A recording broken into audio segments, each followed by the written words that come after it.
माँ का त्याग, पुत्र की विवशता और बहू की उपेक्षा। यह कहानी एक माँ के बलिदान और उनके त्याग की कहानी है। हम बच्चों को तो पता भी नहीं होता कि हमारे बचपन में हमने क्या क्या किया होता है। हम तो बस यह सोचकर खुश होते हैं कि हम अपने पैरों पर खड़े हैं, पर हमें अपने पैरों पर खड़ा करवाने के लिए हमारे माँ बाप कितनी मेहनत और कितना बलिदान करते हैं और हमारे जीवन को संवारने के लिए अपना सब कुछ न्यौछावर कर देते हैं। तो बच्चों को भी अपने माता पिता की तरफ जो फ़र्ज़ है उसको नहीं भूलना चाहिए, उनका आदर और सम्मान करना चाहिए। ये कहानी माँ के बलिदान और अपने बच्चों के प्रति माँ का सर्वस्व लुटा देने पर है। आलोक, जो सावित्री देवी का इकलौता पुत्र है, वो बहुत परेशान था। उसे समझ में नहीं आ रहा था कि वह इस परिस्थिति से कैसे निपटे। वह अपनी माँ को बहुत चाहता था, किंतु उसकी पत्नी और बच्चे उसकी माँ से दूर भागते थे, क्योंकि आलोक की माँ की एक आंख नहीं थी और उनकी कमर भी 90 डिग्री पर झुकी हुई थी। वैसे वह अपना सारा काम खुद से कर लिया करती थी, पर फिर भी वह उसकी पत्नी और बच्चों को खटकती रहती थी। दादी, आप ऊपर के कमरे में जाओ, मेरे दोस्त आ रहे हैं, आलोक के बेटे अवीश ने बड़े बेरुखी से कहा। पर बेटा, मैं तो यहाँ बहुत दूर बैठी हूँ, आलोक की माँ ने बहुत प्यार से कहा। नहीं, आप उनके सामने मत रहना, वो मुझे चिढ़ाते हैं, अवीश ने जोर से डांटते हुए कहा। क्या हुआ अवीश, क्यों चिल्ला रहे हो? आलोक की पत्नी पूजा ने किचन से ही आवाज़ लगाई। देखो माँ, ये दादी यहीं ड्राइंग रूम में बैठी है और मेरे दोस्त आ रहे हैं, अवीश ने शिकायत भरे लहजे में कहा। माँ जी, आप ऊपर के कमरे में चली जाओ, क्यों हम लोगों को लजवाती हो? पूजा ने बेटे का पक्ष लेते हुए कहा। बेचारी सावित्री देवी चुपचाप उठकर सीढ़ी के सहारे ऊपर जाने लगी। कमर झुकी होने के कारण उन्हें ऊपर चढ़ने में बहुत परेशानी हो रही थी, किंतु वह किसी तरह ऊपर चढ़ी और कमरे में जाकर बैठ गई। आलोक बाजू के कमरे से सब सुन रहा था। उसे कष्ट हो रहा था कि उसकी माँ को अपमानित होना पड़ रहा है, किंतु वह असहाय था। अगर वह कुछ कहता तो पत्नी और बच्चे उसका विरोध करने लगते हैं। दूसरे उनके तर्क भी सही लगते हैं, क्योंकि वह एक प्रशासनिक अधिकारी था। उसका सामाजिक स्तर बहुत ऊंचा था, उसका ससुराल भी उच्च घराने में था। अतः वह चुपचाप इस तरह अपनी माँ को अपमानित होते हुए देखता रहता था। रात को आलोक की पत्नी ने कहा, देखो जी, अब कुछ करो, कल कलेक्टर साहब की पत्नी आई थी। माँ जी अपनी देसी धुनधारा में उनसे मिली। मुझे बहुत शर्म आ रही थी, बताते हुए कि ये मेरी सास है। मैंने कह दिया कि दूर की रिश्तेदार हैं, इलाज कराने आई हैं। आलोक को रोना आ गया, किंतु वह फिर भी चुप रहा। उसे समझ में नहीं आ रहा था कि वो क्या करे। अपने बेटे की मन की स्थिति सावित्री देवी अच्छे से समझ रही थी। बेटे को कष्ट न हो, इसलिए वह हर बात चुपचाप सह लेती थी। आलोक बहुत उदास रहने लगा। एक तरफ परिवार और सामाजिक प्रतिबद्धता थी, दूसरी तरफ जन्म देने वाली माँ। आखिर माँ से अपने बेटे की यह हालत देखी नहीं जा रही थी। एक दिन उसने अपने बेटे से कहा, मैं गांव जाना चाहती हूँ, मेरा यहाँ मन नहीं लग रहा, बहुत दिन हो गए हैं गांव गए हुए, मुझे वहाँ पहुँचा दो, मैं अब अपना समय गांव में बिताना चाहती हूँ। किंतु माँ, वहाँ तो कोई नहीं है, तुम्हारी देखभाल कौन करेगा? आलोक ने आश्चर्य से पूछा। अरे सब गांव वाले तो हैं, और वो तुम्हारे मामा जी भी तो उसी गांव में रहते हैं, और फिर हम उनके लिए सारी व्यवस्था कराएंगे। पूजा की तो जैसे मन की मुराद पूरी हो गई हो। हाँ बेटा, बहुत सही कह रही है, सावित्री ने लंबी सांस लेते हुए कहा। आलोक जानता था कि गांव में माँ की देखभाल करने वाला कोई नहीं है, लेकिन अपनी पत्नी के जिद के कारण वह अपनी माँ को गांव छोड़ने पर विवश हो गया।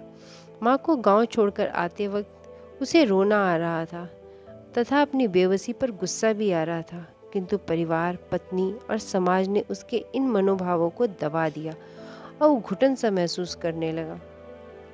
कुछ दिनों के बाद उसके चाचा, जो अमेरिका में रहते थे, आने वाले थे। जब आलोक बहुत छोटा था, उसके पिताजी जीवित थे, तब वो भारत आए थे। उसके बाद वो अब भारत आने वाले थे। पूरा परिवार और आस पड़ोस बहुत उत्साहित था। अमेरिका से आलोक के डॉक्टर चाचा आ रहे थे। डॉक्टर रमेश ने जैसे ही घर में कदम रखा, सब ने मिलकर बहुत उत्साह से उनका स्वागत किया। क्यों आलोक, भाभी नहीं दिख रही हैं? कहाँ है? डॉक्टर रमेश ने उत्सुकतापूर्वक पूछा। जी, वो गांव में रहती हैं। यहाँ उनका मन नहीं लगा, पूजा ने सपाट लहजे में उत्तर दिया। डॉक्टर रमेश ने आलोक की ओर देखा तो आलोक ने अपनी आंखें झुका ली। डॉक्टर रमेश सब समझ गए। बोले, कल हम सब भाभी से मिलने गांव चलेंगे।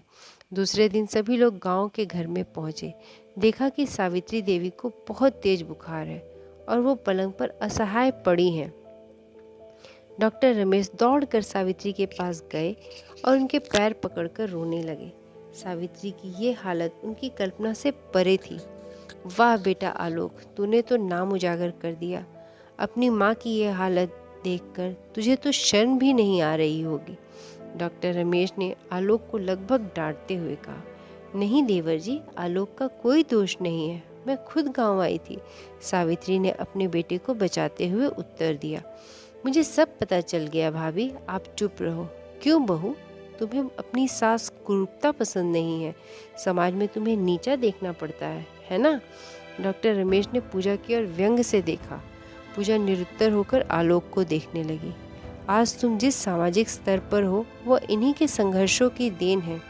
और बेटा आलोक, तुम्हें शायद मालूम न हो कि बचपन में जब तुम 1 साल के थे तब छत से नीचे गिरने के कारण तुम्हारी एक आंख फूट गई थी और तुम्हारी रीढ़ की हड्डी में भी समस्या हो गई थी।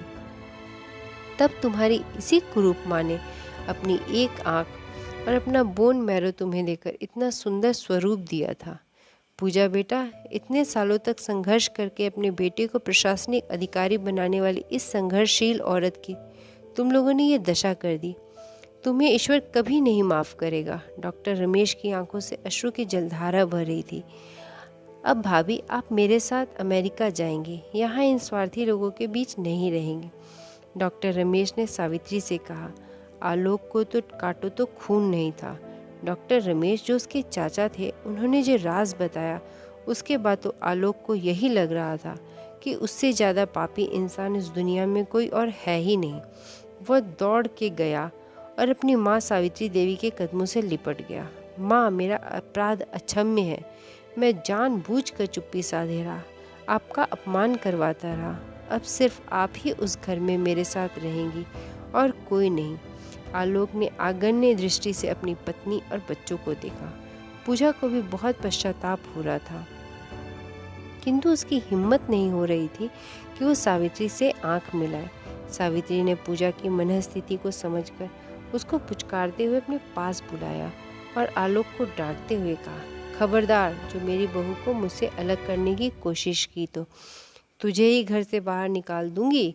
बच्चों और पूजा ने सावित्री के पैर पकड़ते हुए अपने व्यवहार पर माफ़ी मांगी और माँ के हृदय ने सबको माफ़ कर दिया। मोरल ऑफ द स्टोरी, माता पिता न हमारी सिर्फ जन्म देने वाले हैं, बल्कि उनके पास हमारे लिए जो भी संसाधन होते हैं उसका सबसे अच्छा हमें देते हैं। इसलिए उनकी उम्र बीतने पे हमें उनका सदैव हर परिस्थिति में आदर करना चाहिए, सम्मान करना चाहिए। धन्यवाद। अगर कहानी अच्छी लगे तो प्लीज़ चैनल को लाइक एंड सब्सक्राइब करें।